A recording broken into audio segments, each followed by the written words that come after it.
Ingat pesan ibu, pakai maskermu, cuci tangan pakai sabun, jangan sampai tertular. Ingat selalu pesan ibu, jaga jarakmu, hindari kerumunan, jaga keluargamu. Halo pemirsa, bagaimana kabar Anda hari ini? Semoga tetap sehat dan tetap semangat dalam beraktivitas.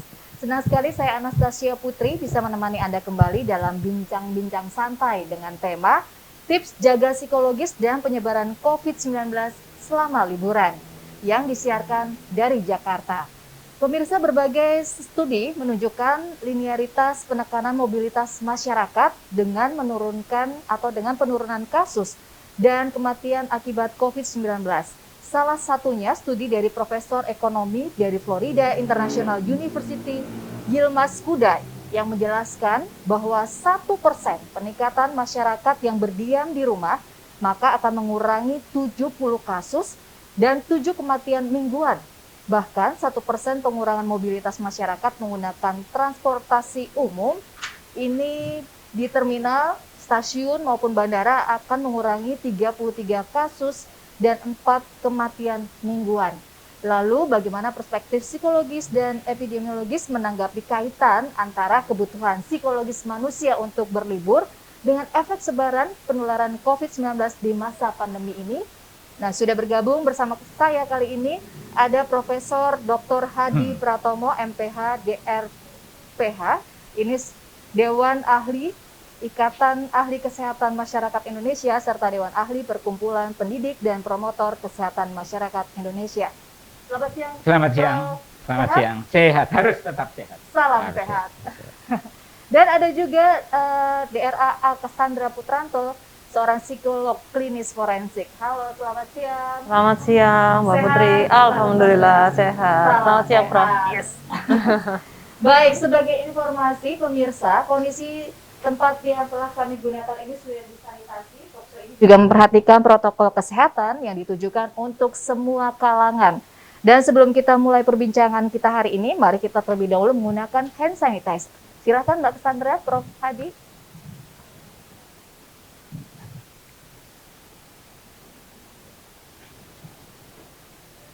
Nah. Baik, terima kasih. Nah, pertama-tama nih saya mau bertanya dulu nih ke Prof. Hadi. Kita ngobrol santai aja ya, Prof. Boleh. Apalagi udah mau jelang liburan nih. Ya. Nih sebentar lagi menghadapi libur cuti bersama akhir Oktober, banyak masyarakat yang akan bepergian ini bisa berpotensi menyebabkan terjadinya penambahan kasus COVID-19. Lalu bagaimana Prof. Hadi melihat fenomena pergerakan penduduk seperti ini? Kalau arti saya sih sebenarnya paling bagus ya stay home lah, nggak kemana-mana, ya kan? Ya. Tapi kan ini sudah stay home terus nih selama 8 bulan hampir ya? Iya, Nah, ya. Bayangkan ya, saya sudah 8 bulan juga nggak pernah ketemu cucu. Kita bisa nahan, ya kan? Artinya kita harus menjadi contoh, jadi role model, ya kan? Itu barangkali yang saya lihat juga, kan kadang-kadang kalau kita lihat berita kan masih ada pejabat yang nggak konsekuen ya. Nah itu saya kira tidak bagus untuk masyarakat.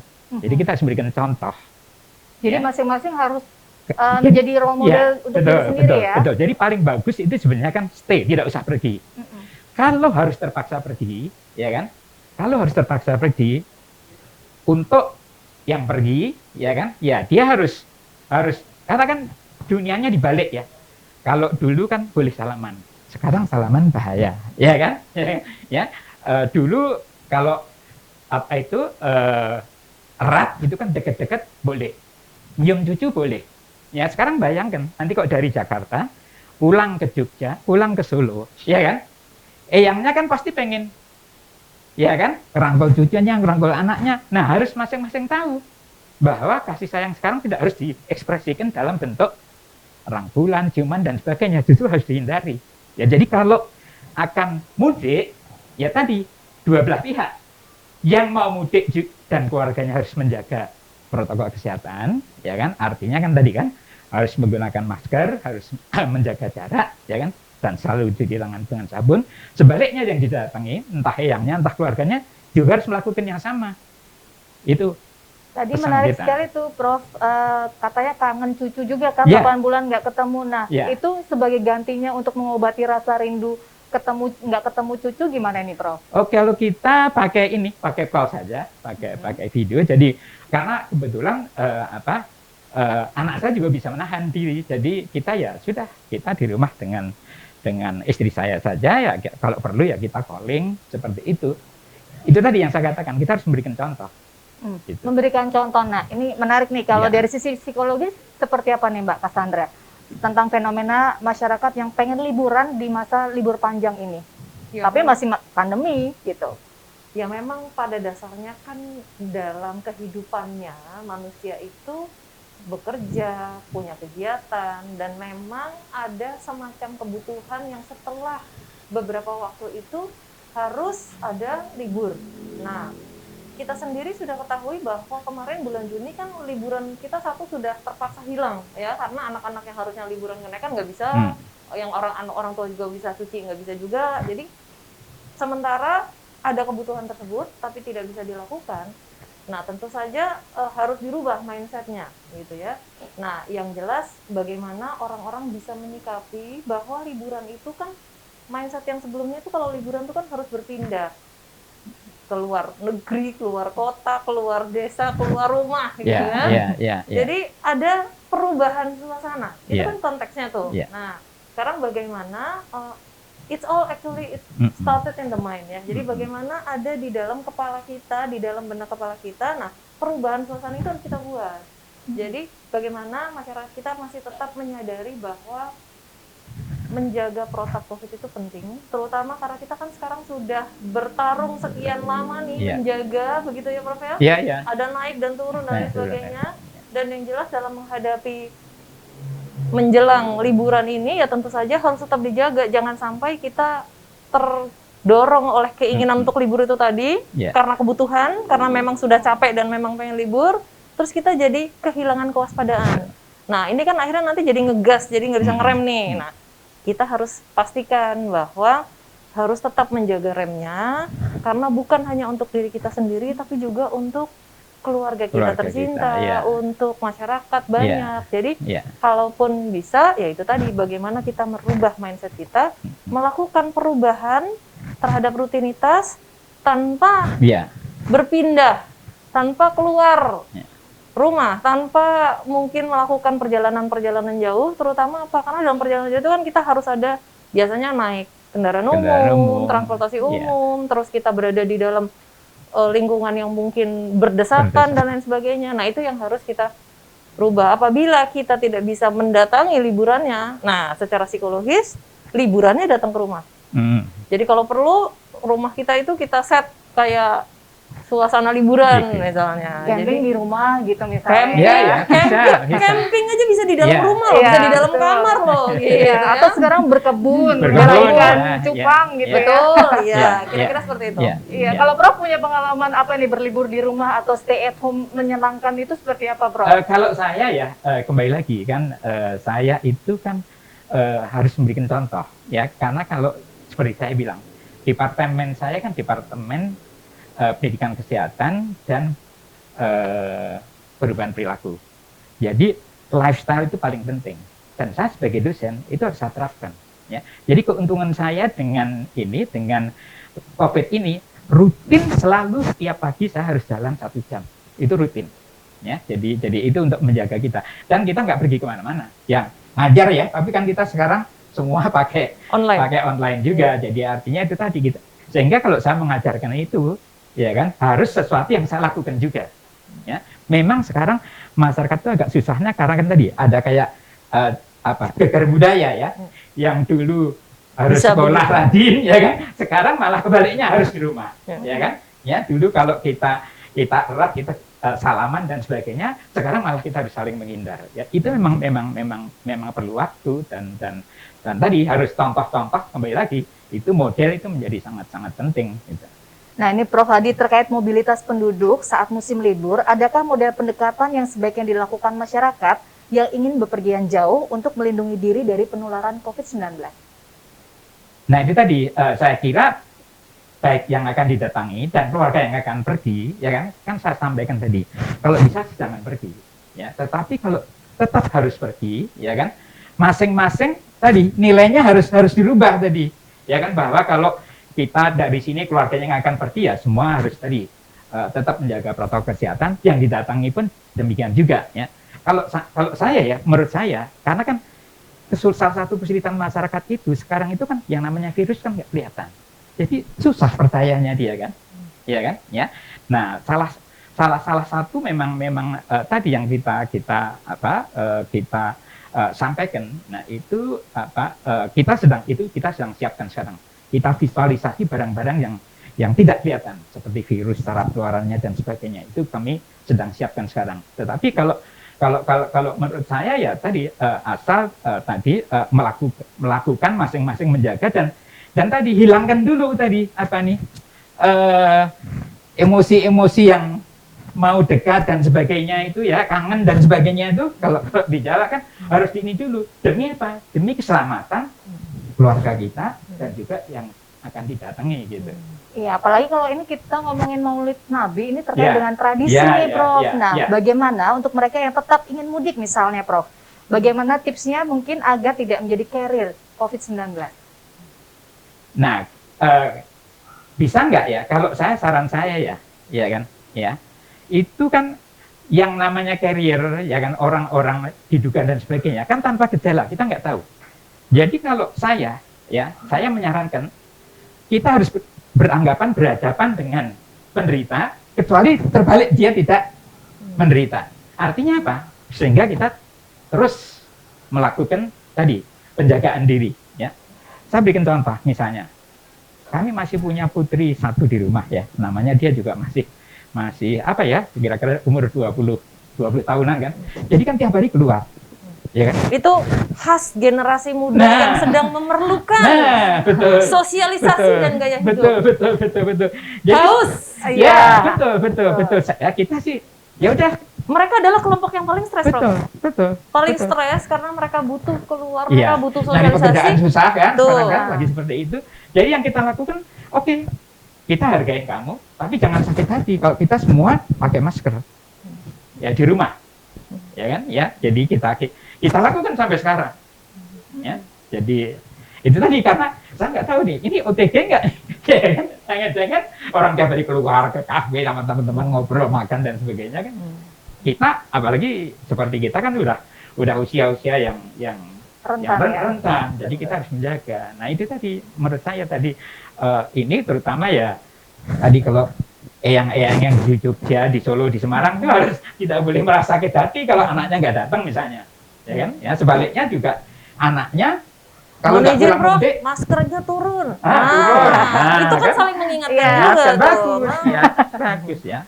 Iya. Nah, Mbak Cassandra ini menarik juga. Tadi Mbak Cassandra kan juga sudah mengatakan kalau anak-anak muda ini butuh aktualisasi, kalau enggak nanti stres gitu ya. Nah, ada catatan nggak atau mungkin pengalaman Mbak Cassandra bisa diceritakan kasus-kasus gangguan kejiwaan yang muncul selama masa pandemi ini? Mungkin saya coba sampaikan juga data-data dari Ikatan Psikolog Klinis Indonesia. Kami itu sepanjang masa COVID 7 bulan ini memang menyediakan layanan online. Gratis untuk masyarakat. Dan selama 7 bulan ini tim kami yang sudah melalui proses bimbingan teknis untuk menerima baik offline ataupun online konseling itu menerima hampir 15.000 pasien untuk masalah-masalah ini. Dan ternyata dari catatan ini adalah yang paling banyak memang orang dewasa, anak-anak remaja sekitar 5.000-an, lalu kemudian orang dewasa itu 10.000 termasuk lansia. Nah, 6 masalah yang ditemukan itu adalah nomor 1 hambatan belajar. Jadi stres karena belajar itu tadi. Jadi bisa dikatakan bahwa setelah belajar pun mereka pasti ingin libur dong, pengen lepas dari rutinitas sehari-hari. Apalagi dari jam 8 sampai jam 4 sore barangkali sampai ada kegiatan-kegiatan yang tetap dilakukan dengan online. Kemudian yang kedua adalah keluhan stres umum. Yang ketiga keluhan cemas. Yang keempat gangguan cemas itu sendiri atau mood swing juga ada, mood swing 05, lalu kemudian gangguan psikosomatis di mana dia merasa, aduh kayaknya gatal nih, aduh kok kayaknya kok nggak enak badan ya gitu. Padahal sebenarnya mungkin Tidak ada, nggak karena ada itu apa-apa. somatis, itu hanya pikiran saja. Nah, yang jelas ada fakta juga yang ditemukan oleh teman-teman dari Ikatan Psikolog Klinis Indonesia ini adalah bahwa terjadi penurunan permintaan konseling itu pada saat bulan Mei Juni, yaitu pada saat bulan Liburan. puasa, belum, Oh, belum. masih bulan puasa dan hari raya. Justru ternyata terbukti di masa itu masyarakat bisa menurunkan aktivitas, jadi tentu saja stresnya tidak terlalu berat. Tetapi pada saat liburan dimulai Juni akhir ke Juli, itu malah meningkat, stres lagi. Iya, iya. Kenapa? Karena mereka pengen liburan, tapi nggak bisa, jadi malah tambah. Nah, kalau dari pasien-pasien yang juga saya terima di luar ini ya, gitu, artinya tidak melalui layanan yang gratis ini, itu saja banyak yang mengalami kecemasan. Lalu pasien-pasien lama yang cemas itu muncul kembali, gitu. Jadi kumat, gitu Yang ya. sudah sembuh justru malah kumat lagi. Betul. Gitu ya. Jadi selain itu juga ada depresi juga. Jadi ada tekanan gitu ya. Jadi memang banyak laporan atau banyak hasil yang diterima itu pasien-pasien mengeluh cemas, khawatir, dan mungkin juga karena tekanan-tekanan pekerjaan yang akhirnya jam kerjanya lebih tinggi, lalu kemudian beban lagi di rumah yang tadinya bertambah karena kan Atau mungkin orang yang mengalami PHK. Ya, kemudian itu bisa juga ya, termasuk juga. karena tadi kan ibu yang tadinya nggak ngurusin pelajaran jadi ngurusin Ngurus pelajaran, pelajaran, ya. jadi bertambah jadi IT juga Ya. gitu. Nah ditambah lagi tadi kehilangan pekerjaan atau menurunnya penghasilan. Nah Nah, Jadi- itu penanganannya seperti apa tuh, Mbak? yang jelas ya kembali lagi sekarang memang kalau kita terpaku kepada kondisi ini ya akan semakin terpuruk ya. Tidak ada cara lain, mau tidak mau harus ada perubahan mindset, perubahan paradigma. Saya melihat justru ada fenomena yang luar biasa di mana orang-orang akhirnya justru melakukan alih profesi. Alih profesi. Alih ya. profesi Ya, gitu ya, dia ya, nyoba kegiatan baru lalu kemudian malah bisa jadi sumber penghasilan Ya, baru. ya banyak cerita-cerita sudah seperti itu. Ya, jadi Ya. sekarang akhirnya dari apa yang kita pikir, apa yang kita rasa, kalau kita merasa bahwa kita tidak bisa, ya tentu akan hasilnya juga tidak bisa. Jadi harus kita atur supaya kita tetap positif, kita yakin kita bisa mengatasi kondisi apapun, Ya. dan tentu saja harus diiringi dengan tekad yang kuat untuk melakukan kegiatan. Nah, kegiatan ini tentu saja tetap menjalankan protokol kesehatan dan tetap menjaga apabila memang tidak perlu sekali, ya tentu saja tidak harus berpindah keluar atau mudik itu ya istilahnya ya. Karena pada saat Lebaran pun masyarakat bisa untuk tidak melakukan itu. Sementara sekarang ini apabila memang ada kebutuhan lagi apalagi untuk liburan, ya mungkin harus bisa diatasi untuk ditahan lagi sedikit lagi nih. Ayo harus bisa. Itu yang menahan itu yang Harusnya, susah ya, sekali ya, loh. ya, Kadang-kadang ya, apalagi ya, kalau ya. dilihat di Instagram nih kok banyak foto-foto liburan, orang Ya. tetap santai. Padahal itu Iya. udah dari tahun-tahun Iya. kapan gitu. Itu salah satu cara loh. Iya. Ya, meletakkan Bisa. foto-foto liburan jadi supaya Nah, kita merasa bahwa kita lagi moodnya, libur mood gitu. liburan. Ya. Oke, nah untuk Prof Hadi, bagaimana Prof membudayakan dan menjaga disiplin dan konsisten nih terkait dengan penggunaan masker, menjaga jarak dan mencuci tangan. Lalu bagaimana strategi pendidikan yang seharusnya dilakukan masyarakat agar mau berubah perilakunya dan bisa berlibur dengan aman dan nyaman. Iya, iya. Jadi gini, yang kita sedang persiapkan itu adalah ya istilahnya pendidikan yang berbasis budaya dan nanti dengan pendampingan ya, dengan coaching. Kalau istilah ini coaching ya. Jadi seperti itu itu kami sedang persiapkan. Jadi kami tim ada beberapa guru besar UI yang pemerhati Covid, kita sedang menyiapkan hal seperti itu ya.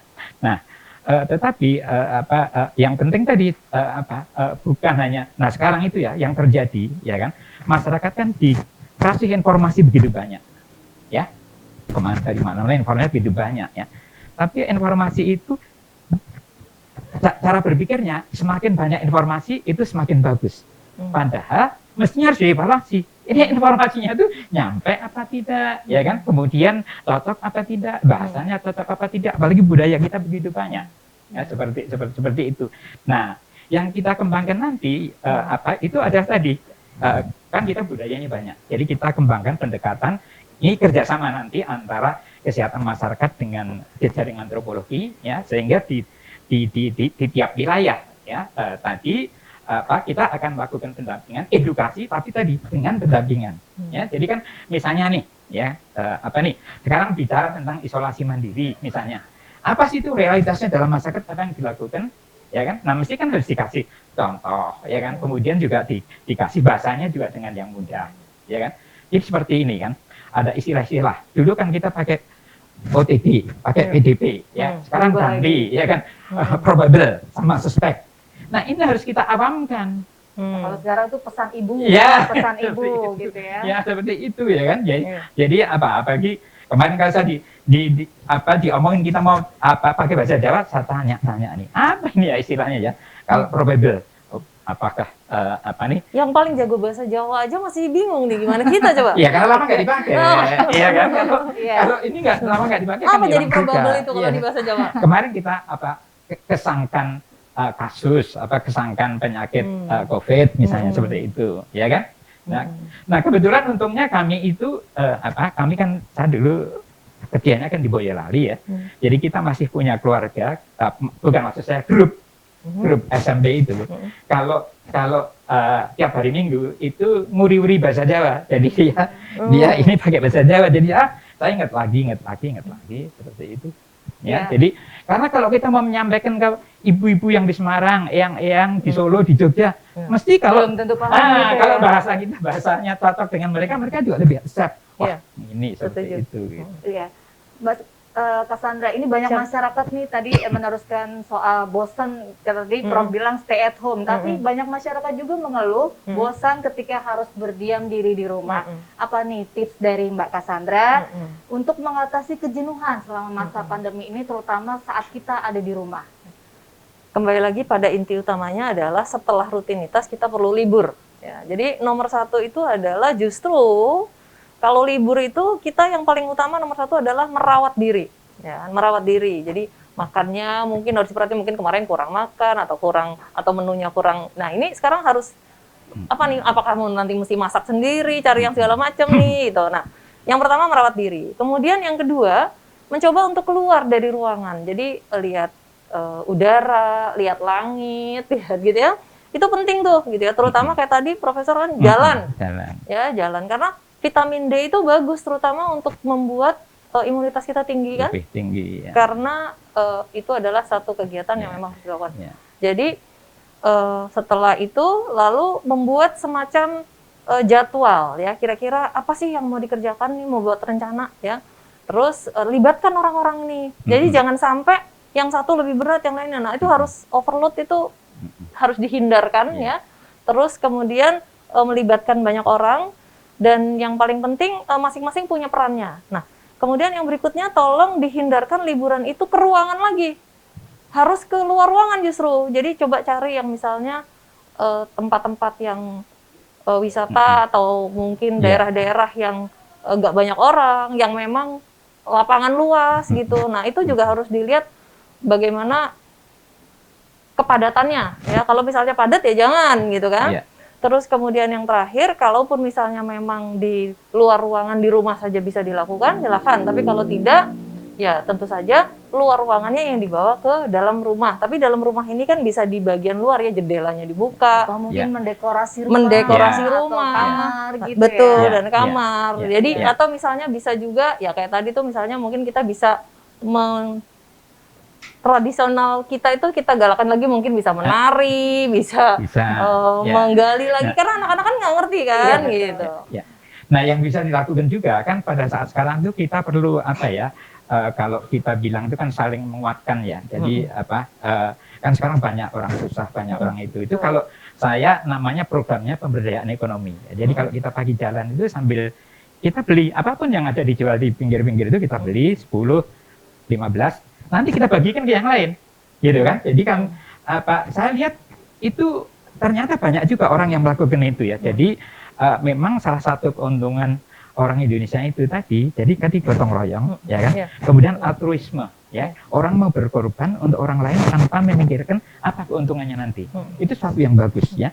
Jadi ternyata dari anak-anak muda, ya, itu dari salah satu studi itu mereka punya tadi kepedulian dengan orang lain, membantu orang membantu lain, orang lain, ya. Makanya kalau Anda lihat kan dompet-dompet untuk COVID dan sebagainya itu kan Iya. naik kan, ya itu sesuatu yang bagus. Nah itu kita bisa lakukan tadi misalnya kalau hobinya jalan, hobinya kuliner ya tadi, ya kan kita sambil jalan sebenarnya Mendorong ekonomi ya, mendorong perekonomian. ekonomi. Iya, Ya, siap. karena itu kan mereka paling banyak yang paling menderita sekarang kan, yang kelompok-kelompok pengusaha kecil itu kan. Jadi kalau kita bisa Karena kalau di melakukan Jawa seperti kan itu, urip iku Ya, urup, Prof. ya, Jadi ya. kita hidup itu Itu adalah untuk menghidupi menghidupi orang lain orang lain. juga, Ya, gitu kan. ya, Jadi jangan ya. kita aja. ya bagus itu kan. Jadi kalau dihidupkan filosofi kita itu ya banyak hal yang positif ya, dan itu kita pada saat sekarang kita perlukan. Baik. Iya kan? Prof Edi, kalau tadi bicara tentang strategi komunikasi, salah satunya mungkin dengan bahasa Jawa Bahasa gitu ya. Jawa, ya. Mungkin ada strategi lain, pesan yang disampaikan harus melalui media-medianya apa saja nih Prof? Dan cara komunikasi pemerintah dengan masyarakat Ya. itu juga baiknya seperti Ya. apa? Sebenarnya kalau prinsipnya komunikasi ya itu satu ya kan. Kita harus tahu dulu sasaran kita itu siapa, ya kan? Ya, who is our target audience. Kemudian kita pelajari dia, ya kan? Kebiasaannya bagaimana, ya kan? Kemudian kalau cari informasi lewat apa, ya kan? Ya. Nah, kemudian juga tadi yang menarik itu hal apa, ya kan? Jadi misalnya nih, ya kan? Kalau dengan anak-anak muda sekarang kan semua pakai gadget, ya kan? Jadi mesti harus dengan medsos dan sebagainya. Ya, tapi kalau itu diterapkan pada orang-orang yang generasi saya kan ada yang pakai gadget aja, ya kan? Tutul salah-salah, ya kan? Itu beda, nah, pendekatannya harus berbeda. Jadi kembali lagi intinya itu harus dikenali, ya. Nah, oleh karena itu sebenarnya yang dari dulu itu saya sampaikan Indonesia itu nggak bisa bikin satu kebijakan yang satu Berlaku fit untuk for semua. all, ya kan? Artinya apa? Kita harus melakukan pemberdayaan pada lokal, ya kan? Kemampuan tadi untuk mengenali kebudayaan, ya kan? Kemudian komunikasi yang cocok untuk daerah Solo atau daerah mungkin di Sulawesi Selatan, ya kan? Atau di Sumatera Barat berbeda-beda. Memanfaatkan kearifan lokal lah ya. Itu tadi ya, sehingga yang penting itu justru tadi, ya kan? Kalau sekarang kan pengamatan saya ya, kalau salah dikasih tahu. Sekarang kan semua materi dibuat untuk seluruh negara, ya, dan tidak dievaluasi. Itu yang kami kritisi, ya kan? Termasuk BNPB itu, ya kan? Karena apa? Karena kemarin materi dibuat nasional itu sama mahasiswa saya sampai kerjakan. Kamu lakukan pretest communication ya. Jadi kan itu kan kalau kita di prosedur kesehatan masyarakat itu ada. Kalau Anda bikin materi edukasi, itu harus dilakukan pretest pada khalayak yang memang sesuai dengan itu. Kalau Hasilnya apa? hasilnya, ya banyak yang cocok. Kita bisa mengerti. Mereka mungkin nggak sempat karena semuanya mendesak ya. Tapi waktu itu juga ada Apa? inisiatif dari masyarakat Ya. untuk membuat semacam pesan yang langsung menggunakan bahasa daerah gitu. Itu Betul. pada saat lagi Lebaran tuh kan, Ya. semua orang bilang nggak boleh pulang, nggak boleh pulang. Ya, Lalu ya. kemudian ada inisiatif masyarakat untuk membuat semacam video pendek di mana eyangnya yang dari daerah justru bilang dengan bahasa Jawa ya, Ya, gitu. ya. Iya memang ini mau Lebaran, tapi Ya. mendingan nggak usah pulang aja. Yang penting duitnya aja yang pulang, Ah, gitu kan. itu bagus tuh. Nah, ya itu, kan? tapi Ya. itu cukup efektif kalau menurut saya sih, Ya, betul. ya. Nah kayak itu harus digali banyak, ya kan? Seperti itu. Nah itu yang sebenarnya yang tadi kita lagi coba galakkan bagaimana kita dari kesehatan masyarakat kerjasama dengan antropologi supaya tadi bisa lebih menggali dan menyampaikan pesan-pesan yang berbasis budaya tadi, ya kan? Karena sebenarnya kan tadi kan kita ada gegar budaya karena nilainya dirubah kan. Nah nilai dirubah ini kan harus ada juga lalu penguatan untuk memperoleh nilai barunya. Ya. Nah di situ peran tadi model contoh itu sangat penting tadi. Gegar budaya ini juga mengakibatkan, nah secara psikologis kadang-kadang ada orang yang bisa menerima jadi motivasi, tapi ada juga yang kemudian tidak bisa menerima jadi akhirnya stres, terus jadi terpuruk dan lain-lain. Nah, bagaimana saran dari Mbak Cassandra agar kita terhindar dari COVID-19 sekaligus tetap berpikir waras dan sehat secara mental? Ya memang kembali lagi pentingnya ada informasi, sosialisasi, dan tentu saja berbagai materi-materi konten-konten yang penting untuk disampaikan. Nah ini juga salah satu dari fakta bahwa selama pandemi itu hoax dan berita bohong, fake news, itu sangat berpengaruh terhadap penanganan pandemi. Tidak hanya di masa COVID ini, tapi di pandemi-pandemi yang lalu tuh. Jadi harus bisa diatur supaya informasi itu tadi selalu konsisten dan terus berputar dalam berbagai bahasa dan sesuai dengan kebudayaannya. Kalau perlu misalnya pakai wayang kulit, dan sekarang wayang kulit mungkin harus online juga gitu, jangan konser aja yang online ya, wayang kulit juga mesti online nih, ya kan? Lalu atau mungkin dari sisi tarian, dari sisi lagu bisa juga. Nah, lalu kemudian kita harus membatasi adanya berita bohong dan hoax itu, bahwa mungkin harus ada mekanisme-mekanisme melaporkan, dan kalau misalnya memang benar ada yang benar, karena itu tidak terhindarkan ya, tentu harus ada yang rajin untuk take down terus-menerus. Lalu kemudian yang paling penting adalah juga semakin banyak orang-orang yang dilibatkan, mungkin semacam influencer atau tokoh-tokoh berpengaruh, karena ketika mereka bicara itu orang masyarakat mendengarkan gitu. Jadi kita harus mendekati influencer-influencer yang memang bisa ikut membantu untuk menyampaikan informasi-informasi ini supaya semakin dan tadi penting menurut saya edukasi untuk tadi apa sih yang bagaimana apa yang akan dilakukan kalau ketemu hoax atau dicurigai hoax ya. Nah, kita untungnya di Indonesia itu kan ada masyarakat anti fitnah ya. Dan salah satu agensi yang sudah di certified untuk melakukan checking itu adalah Kompas. Oleh karena itu di Kompas.com itu selalu ada kalau Anda mencurigai sesuatu yang hoax, ya kan? Nah, itu laporkan ke sana. Nah, ilmu ini sebenarnya harus diajarkan nih, ya kan? Betul. Seperti itu sehingga kita semua bisa ikut melawan. Sekarang kan seolah-olah kan nggak ada lawannya. Kalau jadi hoax, kita bersama-sama, kita semuanya bersama-sama. gitu. Jangan diam. Karena kalau kita diam, dia akan beredar, sirkulasi itu akan membuat orang jadi semakin percaya dan akhirnya malah menjadi semakin besar gitu. Nah, ketika itu semakin besar, kualitas atau kondisi psikologis masyarakat akan terganggu. Karena orang jadi akhirnya ragu, goyang nih, bener apa enggak ini ya? Bener apa enggak? Ini? Dan ketika dia ragu, lalu kemudian meyakini kebenarannya, dia akan mempengaruhi orang lain lagi gitu. Dan ini yang paling bahaya justru. Dan itu bisa mempengaruhi kesehatan mental. Betul. Tadi, Betul. Jelas, ya. Nah, Prof Hadi, ini terakhir nih Prof, pesan Prof Hadi kepada masyarakat yang akan melakukan mobilitas bepergian di libur cuti bersama ini agar penyebaran COVID-19 ini tidak semakin meluas. Ya, jadi kan yang pertama sih kalau bisa itu cegah dulu. Karena prinsip kesehatan saya dicegah. Jadi kalau nggak bisa nggak harus mudik ya, kenapa harus mudik ya? Artinya diganti tadi dengan macam-macam kegiatan. Nah, kemudian kalau terpaksa harus mudik, ya tadi lakukan protokol tadi dan tadi nilai-nilai tadi harus bisa diterima juga, ya kan?